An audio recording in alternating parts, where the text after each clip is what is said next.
It was 30th May 1959. The People's Action Party was basking in the euphoria of an electrifying electoral victory.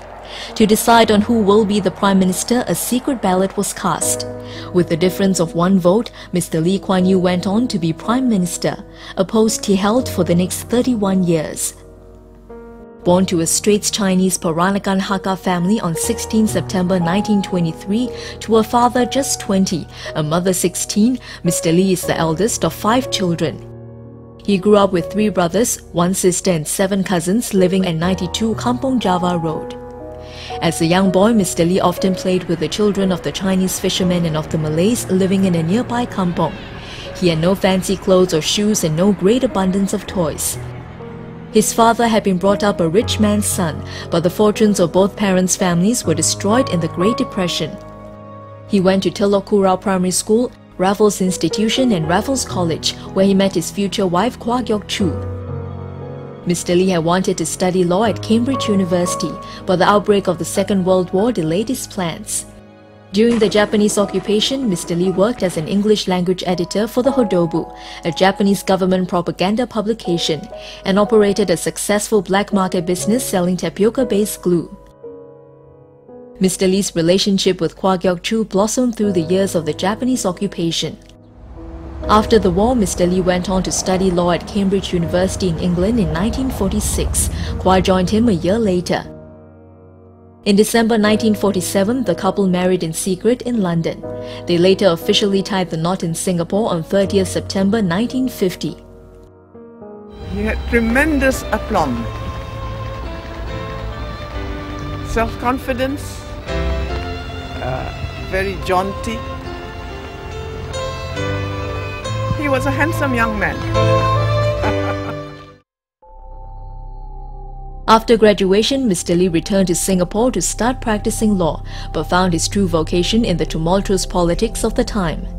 Seeing the need for a developed political system to replace British colonial rule, Mr. Lee started the People's Action Party on 21st November 1954, together with a group of English-educated men, including Dr. Toh Chin Chai, Dr. Goh Keng Swee and S. Rajaratnam. Mr. Lee became Secretary General, a post he held until 1992. The PAP, led by Mr. Lee, contested and won the Tanjong Pagar seat in the 1955 elections, pitting himself against David Marshall's Labour Front-led coalition government. In the national elections on 1st June 1959, the PAP won 43 of the 51 seats in the Legislative Assembly, and Mr. Lee became the first Prime Minister of Singapore. The months that followed were paved with challenges. Mr. Lee struggled to cope with rising unemployment, insufficient housing and poor education.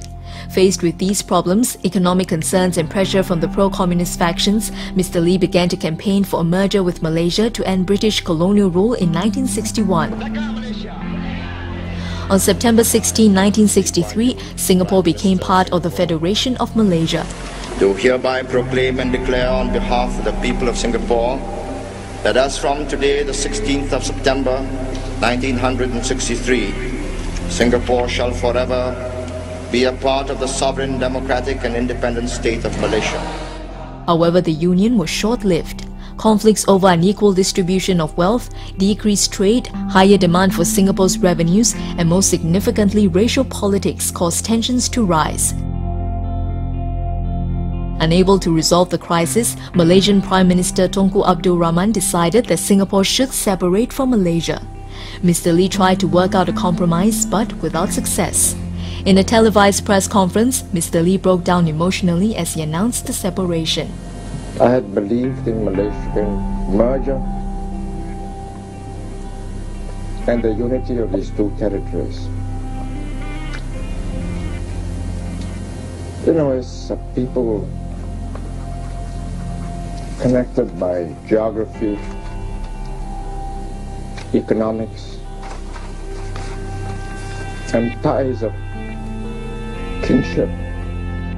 On 9th August 1965, Singapore became an independent nation. Mr. Lee now faced the formidable task of building a new nation, the start of a journey that will forever change his life and the life of Singaporeans. I am nobody's stooge.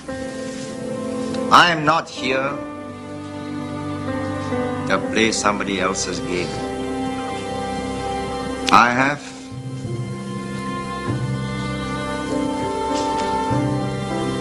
a few million people's lives to account for. And Singapore will survive.